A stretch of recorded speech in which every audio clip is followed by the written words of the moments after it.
자, 여러분 안녕하세요. 금일 한자 146번째 시간입니다. 해설본이고요. 오늘 한자는 이 글자입니다. 지난번에 우리가 바로 전 시간이죠. 빌 걸자에 대해서 함께 살펴보았습니다. 이 걸자에 대해서. 그런데 거기에 입구자가 붙은 이 글자에 대해서 오늘은 간단하게 알아보겠습니다. 자, 일단 이 글자는 준특급에 배정되어 있는 말 더듬을 흘자라고 되어 있습니다. 방금 말씀드렸다시피 입구자에 3급의 빌걸자가 결합되어 있는 구조이고요. 한번 써보겠습니다. 하나, 둘, 셋, 넷, 다섯, 여섯 이렇게 되는 거죠. 다시 한번 써볼까요? 하나, 둘, 셋, 넷, 다섯, 여섯 이렇게. 그래서 말 더듬을 흘자인데 중국어를 공부하시거나 공부해 보셨던 분은 아시겠지만 이 글자는 기초 중에 기초에 해당하는 동사에 해당합니다. 그건 이따 다시 설명을 드리기로 하고 계속 보시겠습니다. 말 더듬을 흘자 보시면 설문의자 대서본에 이렇게 되어 있고 이렇게 되어 있습니다. 이 글자는 누가 보더라도 아시겠지만 기운 기자임을 알 수 있죠. 이 글자가 원래는 이렇게 쓰는 것이 맞다라는 것이 되겠습니다. 다만 자전에 따라서는 이 소전체가 이렇게 되는 경우도 있습니다. 근데 이 글자 어디서 많이 보신 적이 있는 그런 글자가 되겠죠? 이 글자와 이 글자는 서로 통한다고 보시면 됩니다. 일단은 말 더듬은 흘자에 집중해서 먼저 보겠습니다. 설문의자에 보시면 언, 건, 난, 야 이렇게 되어 있어요. 이 건자는 준특급에 배정되어 있는 다리를 절다 할 때 절, 건자입니다. 자, 그래서 이 글자는 입구자의 뜻을 따르고 옆에 있는 것은 제가 말씀드렸겠지만 기운 기자라고 말씀드렸죠. 여기에 획 하나가 중간에 사라진 겁니다. 기운 기자는 소리를 따른다라고 되어 있습니다. 그렇게 보기에는 흘자와 이 기자와 서로 연관이 좀 없는 것 같아요. 100번 양보해서 이것을 글로 볼 수도 있습니다. 왜냐하면 거을절이기 때문에 글이라는 발음으로 되어 있거든요. 그러면 기와도 관련이 있을 것 같긴 한데 아무리 그래도 발음상의 어떤 유사성을 좀 찾기가 어려운 부분이 있습니다. 그래서 강의 자전에 살펴보니까 이렇게 되어 있어요. 다른 건 없고 사기의 한비전에 보면 이 한비자라는 사람은 말을 더듬었다라는 표현이 있습니다. 그래서 이 부분이 조금 궁금해서 제가 조금 더 찾아봤습니다. 해설본 영상이니까 같이 한번 살펴보시죠. 말 더듬다의 뜻이라는 걸 일단 알고 계시고 그 다음에 입구자는 일단 그 허신 같은 경우는 뜻을 그리고 이 걸자는 음을 나타내서 형성에 가깝다라고 되어 있지만 사실은 이 글자는 회의로 볼 수도 있겠죠. 그건 조금 이따 설명드리기로 하고 이게 왜 말 더듬을 흘자로 됐는지 한번 보겠습니다. 사기열전에 노자, 한비열전이 있습니다. 노자는 우리 노장사장 할 때 노자이고요. 한비는 한비자를 얘기하죠. 한비자를. 거기 보시면 이렇게 돼 있어요. 한비라는 사람은 뒤에 이제 그 존경을 나타내는 남자의 부기는 sir에 자가 붙은 거기 때문에 한비입니다. 한비라는 사람은 한나라, 이건 나라 이름이에요. 한나라의 여러 공자 중에 한 명이었다. 그리고 형법의 이름, 법술, 그다음에 어떤 법률 이쪽에 법학 쪽에 좋아했다는 것은 기뻐했다는 그것을 배우기를 좋아하였고 그렇지만 그 근본을 따져 돌아가 보자면 황로 그러니까 황제와 노자의 사상에 귀납이 된다 이렇게 되어 있습니다. 비라는 건 여기서는 한비자를 말하기 때문에 안일 비자와 혼동하면 곤란하겠습니다. 한비는 위인, 사람 됨됨이 원래 사람이 본래 어땠냐면 구흘 말을 더듬 성격이어서 분엉, 불능도설 그 도를 설파하기에는 좀 부족했지만 하지만 져서 책을 짓는 것은 아주 잘했다. 글은 잘 쓰고 말은 잘 어눌했다는 얘기인 것 같아요. 말을 더듬했다는 것은 꼭 더듬더듬 얘기하는 것도 있겠지만 언변이 뛰어나지 못했다. 뭐 이렇게 보시면 될 것 같습니다.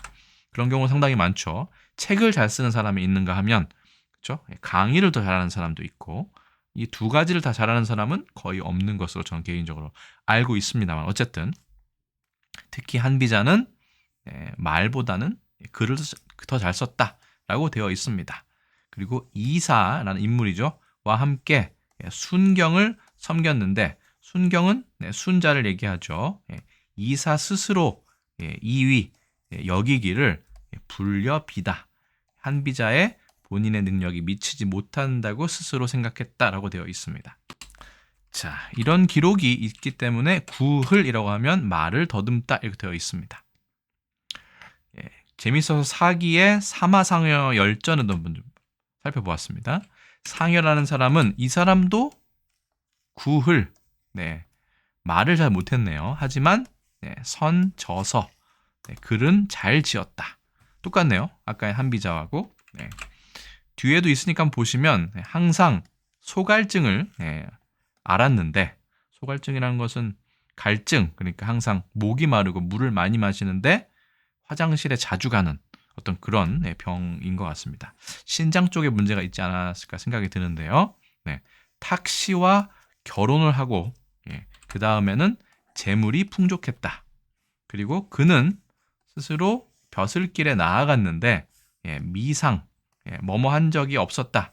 그렇죠? 기꺼이 공경들과 국가의 일에 대해서 논하는 거죠. 논하려고 한 적이 별로 없었다. 그러니까 어떤 정치를 하고자 하는 마음 별로 없었나 봐요.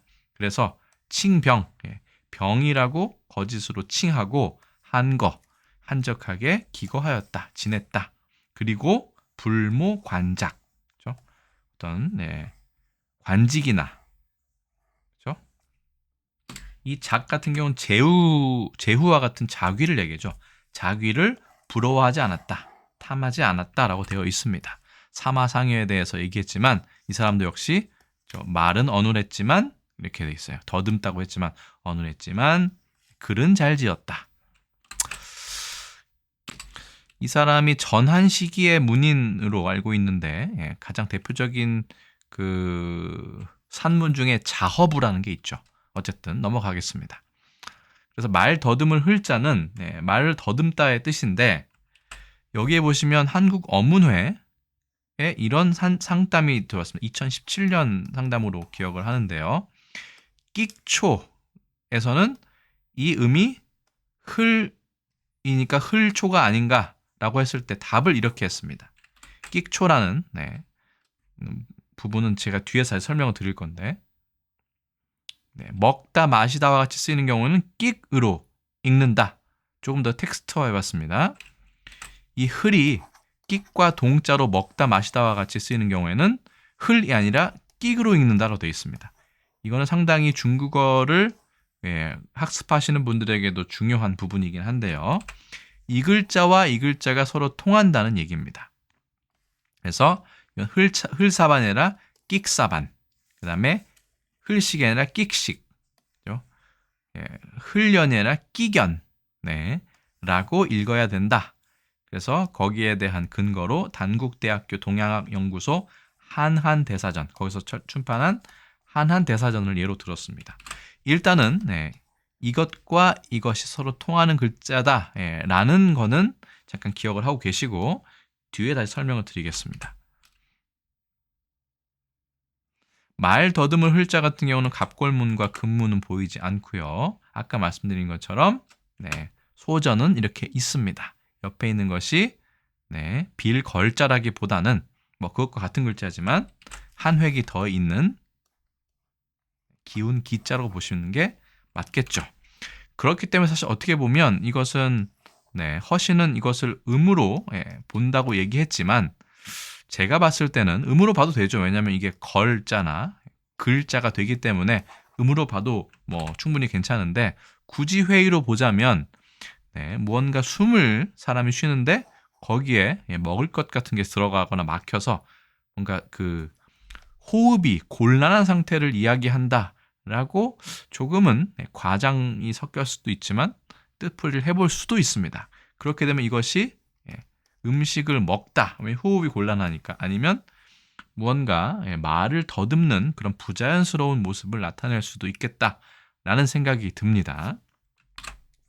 물론 이것을 중국어로 치라고 하는 먹다라고 해석을 한다면 이것은 물론 아까 끽과 같이 관련된 글자이고 거기에 간단한 글자이고 또 동음이어이기 때문에 이것은 먹다라고 했을 수도 있지만, 그렇죠? 뭔가 개걸스럽게 배고픈 상태에서 음식을 구하는 그런 입을 얘기한다면 이것은 개걸스럽게 먹다라고 해석을 할 수 있는 여지도 있는 것이죠. 어차피 이 글자가 먹다라고 해석이 되는 것은 최근에 들어와서이기 때문에 이걸 먹다라고 해석을 한다면 그렇게도 해석을 할 수 있겠다.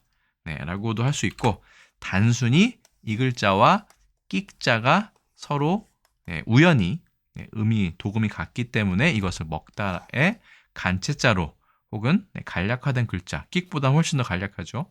그렇게 볼 수도 있을 거라고 생각을 합니다. 자, 계속해서 보실까요? 그래서 이 글자는 지난번에 제가 빌걸자 설명할 때 설명을 드렸는데, 이 구름의 흐름, 공기의 흐름에 해당한다라고 보실 수 있습니다. 새 을자도 지난번에 말씀을 드린 적이 있죠. 그래서 말더듬을 흘자 같은 경우는 물론 우리나라 자전에는 나와 있지 않지만 이 끽자 상당히 복잡하죠. 이 끽자와 동자로 볼 수 있다. 특히 현대 중국에서는 먹다라고 할 때 이 글자를 써야 되는데 이 글자도 우연히 이 글자도 이기 때문에 이렇게 복잡하게 쓰느니 이렇게 쓰자라고 해서 간체자, 물론 타이완, 홍콩, 마카오에서도 이 글자를 씁니다. 물론 홍콩에서는 홍콩, 마카오에서는 이 글자도 많이 써요. 색 이렇게 해가지고 먹다라는 뜻도 되지만 이것도 꽤나 쓰고 있죠. 특히 타이완 같은 경우는요. 그래서 동자에 보시면 아예 기운 기자가 들어간 이런 글자도 보이고요. 비슷한 글자, 이 글자도 있네요. 전혀 다른 글자도 보입니다만 말더듬을 흘자에 동자에는 이런 것들이 있다. 그 중에 끽자를 다시 기억을 하시고 이 다음 페이지를 보시겠습니다. 자, 먹을 끽자는 사실은 우리나라에서는 어문의 기준으로 1급에 배정되어 있는데 한어 대사전에 이 글자를 찾아보면 이 흘자와 같다라고 되어 있습니다. 둘 다 먹다의 뜻이었다면 이렇게 복잡하게 쓰는 것보다는, 그렇죠?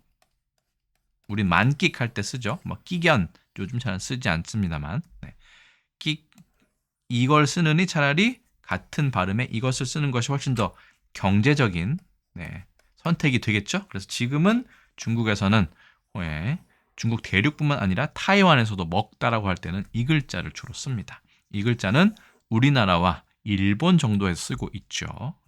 그렇습니다. 그래서 이 먹을 끽자는 이 글자와 같은데 속자를 보시면 이렇게 되어 있습니다. 그런데 제가 봤을 땐 이 글자도 통하기 때문에 이 글자도 통자 정도로 통하는 글자인 통자 정도로 넣는 것이 어떤가 생각이 듭니다. 그래서 현대 중국어에서는 이 글자 대신에 이 말더듬을 흘자를 쓰고 있다. 그래서 이미 말더듬다의 뜻은 고전에서 많이 쓰이고 현대에서는 이것이 그냥 일반적으로 먹다, 개걸스럽게 먹다라는 것도 아니고 그냥 먹다의 뜻으로 현재는 쓰이고 있습니다. 발음의 유사성일 수도 있고요. 이게 개걸, 거지, 구할 걸자이기 때문에 거기서 나온 글자일 수도 있습니다. 조금 복잡해졌죠, 설명이.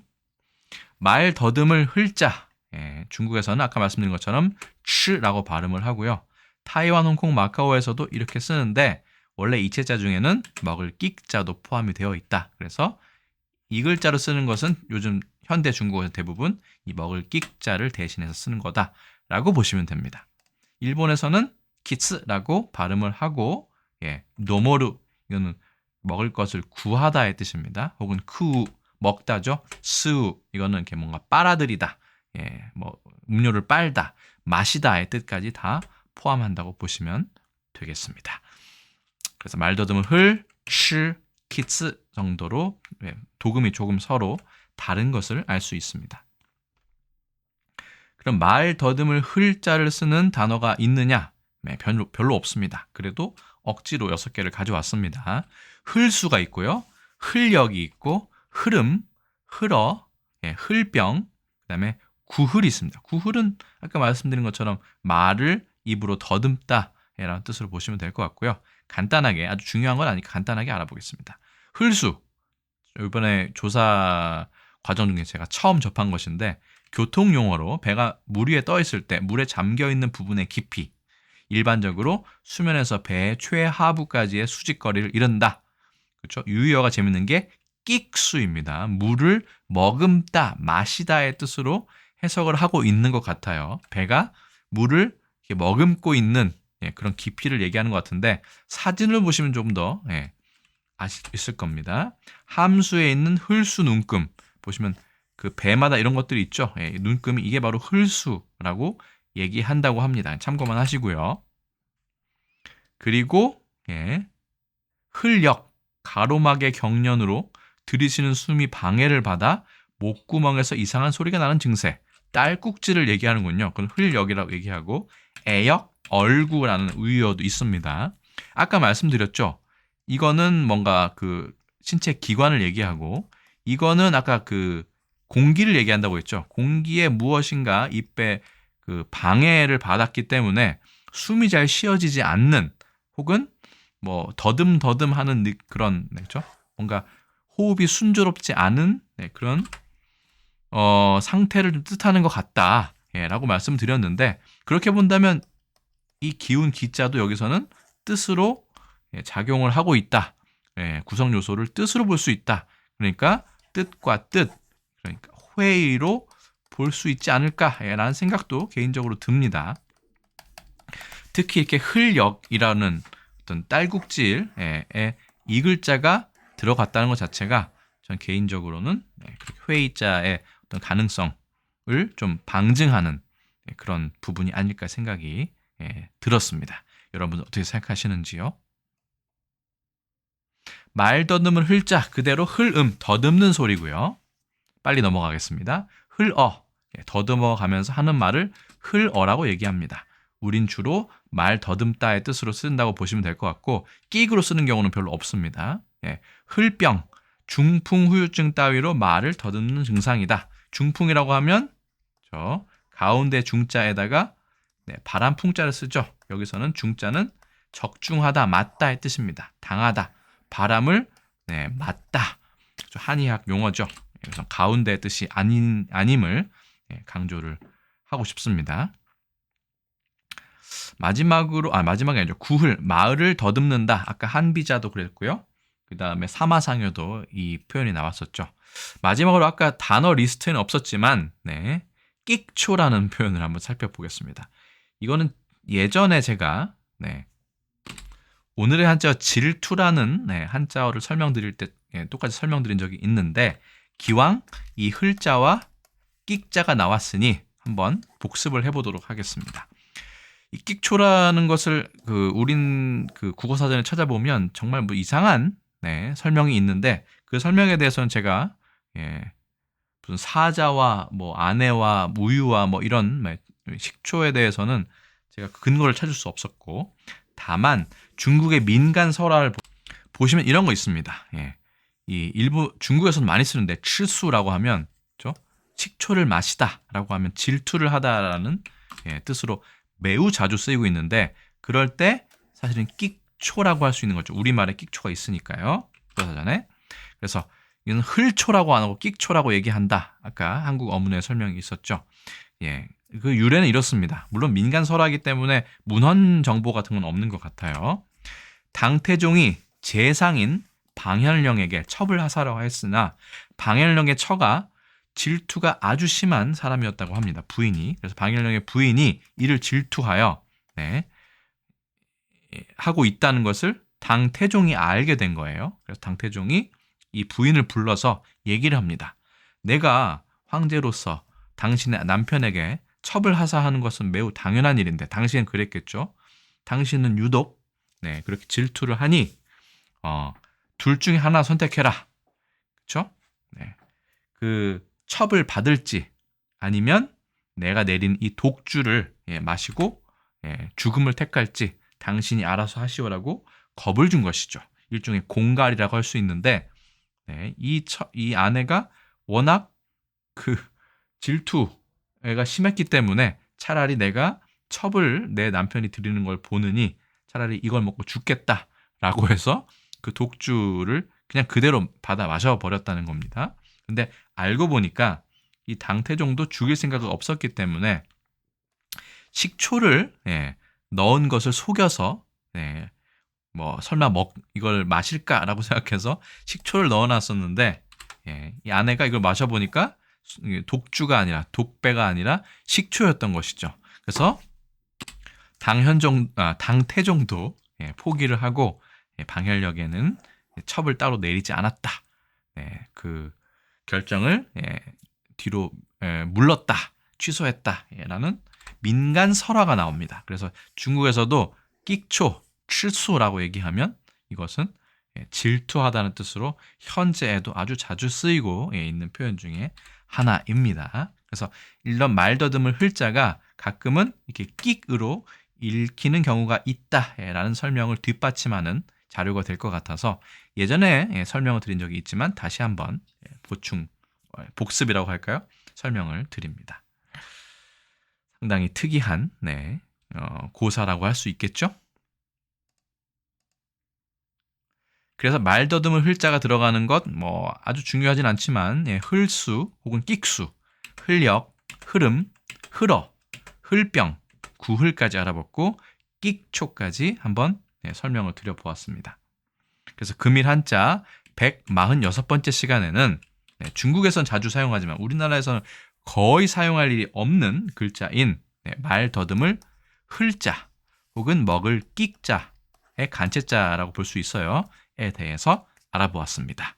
이 글자 같은 경우는 아까 말씀드린 것처럼 입구자와 빌걸자의 뜻과도 어느 정도 관련이 있지만 이 글자를 걸이 아니라 글로 만약에 발음을 한다면 이것은 발음 요소라고 보아도 무방한 그런 한자라고 볼 수 있겠습니다. 그래서 금일 한자 146번째 말 더듬을 흘 혹은 먹을 끽자에 대한 설명은 여기서 마치도록 하겠습니다.